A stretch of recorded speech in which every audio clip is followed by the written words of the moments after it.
സാദിഖ് അലി തങ്ങളുമായുള്ള കൂടിക്കാഴ്ചയ്ക്ക് ശേഷം സമസ്ത നേതാവ് ഹമീദ് ഫൈസി അമ്പലക്കടവ് മീഡിയ വണിനോട് പ്രതികരിക്കുകയാണ്. സമസ്തയും ലീഗും തമ്മിൽ പലതരത്തിലുള്ള പ്രശ്നങ്ങൾ പുറമേക്കുണ്ടായിരുന്നു. അക്കാര്യങ്ങളൊക്കെ ചർച്ചയായോ? ആരൊക്കെയാണ് ഈ ചർച്ചയിൽ പങ്കെടുത്തത്? ഇന്നത്തെ ചർച്ച ഈ കഴിഞ്ഞ കുറച്ച് കാലങ്ങളായി ഉയർന്നു വന്ന ഈ ഭിന്നത പരിഹരിക്കുന്നതിൻ്റെ ഭാഗമായിട്ട് ആയിരുന്നു ചർച്ച. പ്രത്യേകിച്ച് ബഹുമാനപ്പെട്ട സാദിഖ് അലി ശിഹാബ് തങ്ങൾ പാണക്കാട് തങ്ങളും ഞങ്ങളെപ്പോലുള്ള വിദ്യാർത്ഥി യുവജന സംഘടനയുടെ ചില ആളുകളും തമ്മിൽ പരസ്പരം ഒരു അകൽച്ച ഉണ്ടായിരുന്നു. അകൽച്ച ഉണ്ടാക്കാനുള്ള ചില കാരണങ്ങൾ ഇപ്പോൾ ഞങ്ങളുടെ ഭാഗത്ത് നിന്ന് വരുന്ന പ്രതികരണങ്ങൾ അങ്ങനെ തെറ്റിദ്ധാരണ ഉണ്ടാക്കുന്ന ചില ഭാഗങ്ങളുണ്ടായിട്ടുണ്ട്. അപ്പോൾ ബഹുമാനപ്പെട്ട ജിഫ്രി തങ്ങൾ മുൻകൈയെടുത്ത് എന്തായാലും ഈ പ്രശ്നം തീർക്കണം, തെറ്റെവിടെ വെച്ചാൽ പരിഹരിച്ച് മുന്നോട്ട് പോകണം, ഇങ്ങനെ പോകുന്ന നമുക്ക് ദോഷം ചെയ്യും എന്ന് പറഞ്ഞു. അങ്ങനെ കഴിഞ്ഞ പട്ടിക്കാട് ജാമ്യ സമ്മേളനത്തിൻ്റെ ദിവസം അവരൊരുമിച്ചിരുന്ന് വിശദമായി ചർച്ച ചെയ്ത് ഇങ്ങനെ സിറ്റിംഗ് അറേഞ്ച് ചെയ്തു. ഞങ്ങൾ 5 പേരെയാണ് വിളിച്ചിരുന്നത്. Samastha secretary Umar Faizy Mukkam, Jamiyyathul Muallimeen general secretary Vaidyakutty Faizy Vakkod, Sathar Panthalur, SY secretary Mustafa Mundupara, ഇങ്ങനെ ഞങ്ങൾ 4-5 പേരാണ് ചർച്ചയിൽ പങ്കെടുത്തത്. ആ കാര്യങ്ങൾ വിശദമായി ചർച്ച ചെയ്തു. ഇന്ന് കേന്ദ്രീകരിച്ചത് തങ്ങൾക്ക് പ്രയാസം ഉണ്ടാക്കുന്ന കാര്യങ്ങൾ. ഞങ്ങൾക്കൊരു പ്രയാസമാണ്, കാരണം തങ്ങൾ പോലുള്ളൊരു ഉയർന്ന വ്യക്തിത്വം ഞങ്ങളെക്കുറിച്ച് ഒരു ധാരണ ഉണ്ടാക്കി മനസ്സിൽ പ്രയാസം സൃഷ്ടിക്കാറ് ഞങ്ങൾക്ക് വേദനയുള്ള കാര്യമാണ്. അപ്പോൾ ഒന്നൊന്നായി കാര്യങ്ങൾ ഉള്ളു തുറന്ന് സംസാരിച്ചു. PK കുഞ്ഞാൽ സാഹിബും കൂടെ ഉണ്ടായിരുന്നു. തങ്ങൾ ഇരുന്ന് കേട്ടു. അപ്പോൾ തങ്ങൾ മനസ്സിലാക്കി ഞാൻ ഇങ്ങനെയാണ് മനസ്സിലാക്കിയിരുന്നത്, അതുകൊണ്ടാണ് എനിക്കങ്ങനെ ഇത് വന്നത് എന്ന് പറഞ്ഞു. അപ്പോൾ എല്ലാം തുറന്ന് പറഞ്ഞപ്പോൾ, എല്ലാം മനസ്സിലാക്കിയപ്പോൾ പരസ്പരം വളരെ നല്ല മനസ്സോടുകൂടി സന്തോഷത്തോട് പിരിയാൻ സാധിച്ചു എന്ന് മാത്രമല്ല, ഇങ്ങനെ നമുക്ക് തുടർ ചർച്ചകൾ നടത്തി എല്ലാ പ്രശ്നങ്ങളും പരിഹരിക്കണം എന്ന് പറയുകയും അടുത്ത ആഴ്ച പുതിയൊരു സിറ്റിംഗ് നിശ്ചയിക്കുകയും ചെയ്തിട്ടുണ്ട്. ഏതൊക്കെ വിഷയങ്ങളാണ് ഇന്ന് ചർച്ചയ്ക്ക് വന്നത്?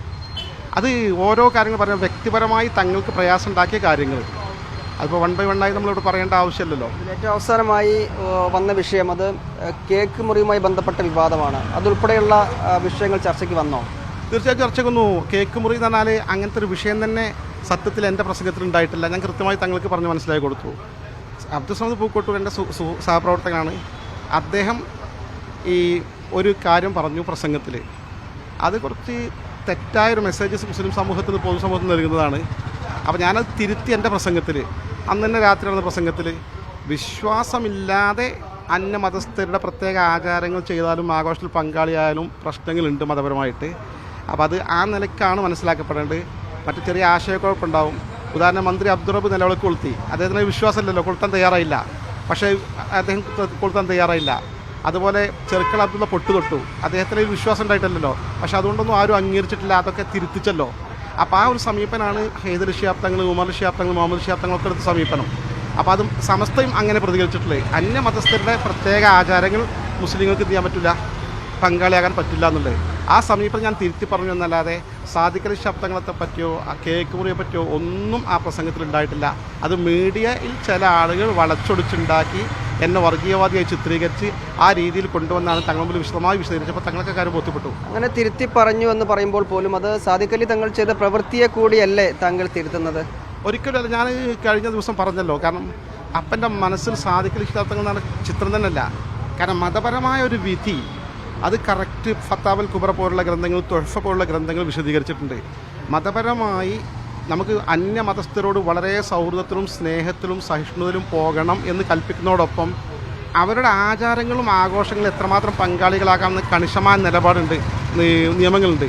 ആ നിയമങ്ങൾ ചൂണ്ടിക്കാണിക്കുക. അതും ഞാൻ തങ്ങൾ പിന്നെ അരമനയിൽ പോയ സമയത്ത് ഞാൻ പറഞ്ഞിട്ടില്ല. മറിച്ച് ഈ സമദ് പൂക്കോട്ടിൻ്റെ ഈ പ്രസംഗം വന്നപ്പോൾ ആ പ്രസംഗം കോട്ട് ചെയ്തിട്ട് അതിൻ്റെ യഥാർത്ഥ ചിത്രം മാത്രമേ ഞാൻ അറിയിച്ചത്. സാദിഖ് അലി തങ്ങൾ അന്ന് കേക്ക് മുറിച്ചതും ബിഷപ്പിനൊപ്പം ക്രിസ്മസ് ആഘോഷിച്ചതും, അതായത് കേക്ക് മുറിക്കുന്നു, കേക്ക് കഴിക്കുന്നു, ഇതിൽ തെറ്റില്ല എന്ന് തന്നെയാണ് താങ്കളുടെ നിലപാട്. ഞാനേ അത്തരം പരാമർശങ്ങളിലേക്ക് പോകാൻ ഇനി ആഗ്രഹിക്കുന്നില്ല. ഞാൻ നേരത്തെ പറഞ്ഞല്ലോ, കാരണം അത്തരം ഒരു ചർച്ചയിലേക്ക് ഇനി പോകുന്നതിന് അർത്ഥമല്ല. കാരണം എല്ലാം പറഞ്ഞു തീർന്ന സ്ഥിതിക്ക് ഇനി പുതിയൊരു വിവാദം ഉണ്ടാക്കാൻ ആഗ്രഹിക്കും. മറ്റൊന്ന്, സമസ്ത നേതാക്കൾ തന്നെ പറയുന്ന കാര്യം, ഇത്തരം വിഷയങ്ങൾ, കർമ്മശാസ്ത്രപരമായ വിഷയങ്ങളിൽ അഭിപ്രായം പറയാൻ അല്ലെങ്കിൽ തിരുത്താൻ അതിനൊക്കെ കുറെ കൂടെ മുതിർന്ന ആധികാരിക പണ്ഡിത സഭ ഇവിടെയുണ്ട്. അപ്പോൾ മറ്റു നേതാക്കൾ അതിൽ അഭിപ്രായം പറയേണ്ടതില്ല, അത് ശരിയല്ല എന്ന നിലയ്ക്കുള്ള അഭിപ്രായങ്ങൾ കൂടി വരുന്നുണ്ട്. അതിനെക്കുറിച്ചുള്ള മറുപടി എന്താണ്? ആരാണ് പറഞ്ഞത്? ഇന്നലെ അബ്ദുൽ സമദ് പൂക്കോട്ടൂർ ദാറുൽ ഹുദയിൽ പ്രസംഗിച്ചപ്പോൾ അങ്ങനെ പറഞ്ഞത്. അങ്ങനെ പറയുകയാണെങ്കിൽ അദ്ദേഹം അങ്ങനെ പറയാൻ പാടില്ലല്ലോ. കാരണം അദ്ദേഹമാണത് ഫസ്റ്റ് പറഞ്ഞത്. അപ്പോൾ അദ്ദേഹത്തെ തന്നെ തിരുത്തേണ്ടത്. ഈ വിഷയം ആദ്യമായിട്ട് ഇങ്ങനൊരു മതപരമായ വിധിയായി അവതരിപ്പിച്ചത് അദ്ദേഹമാണല്ലോ. ഞാനത് കൗണ്ടർ ചെയ്താണല്ലോ. അപ്പോൾ അദ്ദേഹത്തോടാണ് വിശദീകരണം ചോദിക്കട്ടെ. ഈ നേരത്തെ ഉമർ ഫൈസി മുക്കം കാളിമാരുടെ യോഗ്യതയെക്കുറിച്ചൊക്കെ സംസാരിച്ചു, അതുൾപ്പെടെയുള്ള വിഷയങ്ങളിൽ നിന്ന് തങ്ങളോട് സംസാരിച്ചോ, അതും തെറ്റിദ്ധാരണ കൊണ്ട് വന്നു എന്നാണോ? കാളിമാരുടെ യോഗ്യതയെക്കുറിച്ച് അദ്ദേഹം സംസാരിച്ചു. പക്ഷേ ആ സംസാരിക്കുമ്പോൾ അത് സാദിഖ് അലി ശിഹാബ് തങ്ങളെക്കുറിച്ചാണ് എന്നൊരു ധാരണ പൊതുസമൂഹത്തിൽ വളർന്നു. തങ്ങൾക്കും അങ്ങനെ തോന്നാനിടയുണ്ടല്ലോ. ആ സാഹചര്യത്തിലാണ് സമസ്ത മുഷാവറ കാര്യങ്ങൾ ചർച്ച ചെയ്ത കൂട്ടത്തിൽ തങ്ങളുമായി സംസാരിച്ചത് ക്ലിയർ ചെയ്യൽ ആവശ്യമാണ് എന്ന് ഉസ്താദ്മാർ അഭിപ്രായപ്പെടുകയും അതനുസരിച്ച് ഇന്നത്തെ ചർച്ചയിൽ ആ കാര്യങ്ങൾ വിശദമായി സംസാരിച്ചു.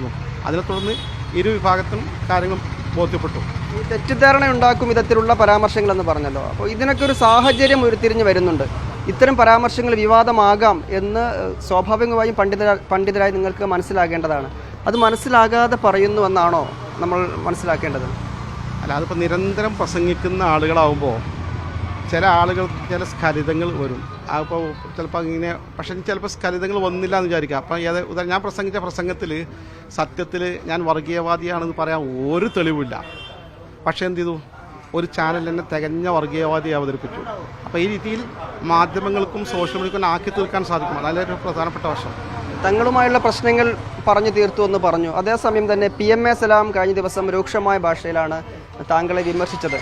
താങ്കളുടെ ഒരു ഭീകരമായ കേസ് താങ്കളുടെ മകളുമായി ബന്ധപ്പെട്ടുണ്ട്. അത് കോളേജിലെ നിയമനവുമായി ബന്ധപ്പെട്ടാണ്. അപ്പോൾ അതുകൊണ്ടാണ് താങ്കൾ നിരന്തരം ലീഗിനെ വിമർശിക്കുന്നത്. അത് CPMനെ തൃപ്തിപ്പെടുത്താൻ വേണ്ടിയാണ്, കേസിൽ നിന്ന് ഊരിപ്പോരാനാണ് എന്നൊക്കെയാണ് അദ്ദേഹത്തിൻ്റെ വിമർശനം. പിന്നെ ഞാൻ ആ വിഷയത്തെക്കുറിച്ച് പ്രതികരിക്കുന്നില്ല. എന്തുകൊണ്ടെന്നാൽ ആ വിഷയത്തെ സംബന്ധിച്ച് കോടതിയിൽ കേസുണ്ട്. പ്രതികരിക്കാതിരിക്കുകയാണ് നല്ലതെന്ന് വക്കീൽ ഉപദേശിച്ചതുകൊണ്ട് പറയുന്നില്ല. അല്ലെങ്കിൽ ദാറുന്നജാത്ത് ഇസ്ലാമിക് സെൻറ്റർ എന്ന് പറഞ്ഞാൽ അതിലെ ഒരു UP സ്കൂളുമായി ബന്ധപ്പെട്ട വിഷയമാണത്. ആ വിഷയത്തിൽ ആ സ്ഥാപനത്തെ പോലെ ഇത്ര ക്ലാരിറ്റിയോട് നടക്കുന്ന വേറെ സ്ഥാപനം അടുത്തുണ്ടോ എന്ന് എനിക്ക് അറിഞ്ഞുകൂടാ. അവിടെ എല്ലാ സ്ഥാപനങ്ങളും 100% എപ്പോഴും നല്ല മാർക്കോട് വിജയിക്കുന്ന നിലവാരമുള്ള സ്ഥാപനം. 4000-ഓളം വിദ്യാർത്ഥികൾ പഠിക്കുന്ന വ്യത്യസ്ത കോളേജുകളുണ്ട്. KG മുതൽ സയൻസ് ആൻഡ് ടെക്നോളജി കോളേജ് വരെ ഉണ്ട്.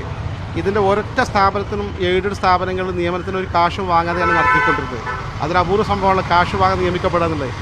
അങ്ങനത്തെ ഒരു സ്ഥാപനത്തിൽ ചില ആളുകൾ ഇങ്ങനെ പരാതി പ്രശ്നങ്ങൾ ഉണ്ടാക്കുമ്പോൾ അതിൻ്റെ നിജസ്ഥിതി ഇപ്പോൾ നമുക്ക് പറയാൻ പറ്റാല്ലെങ്കിൽ 100% പറയുമായിരുന്നു. ഈ പരിശുദ്ധമായ സ്ഥാപനത്തെക്കുറിച്ച് ഞാൻ നിയമപരമായി കോടതിയിൽ നിൽക്കുന്ന വിഷയമായതുകൊണ്ട് പ്രതികരിക്കുന്നില്ല. അതേസമയം ഈ പിന്നെ PMA സലാമും ഷാഫി ചാലിയും വളരെ മോശമായി പ്രതികരിച്ചു കഴിഞ്ഞ ദിവസം.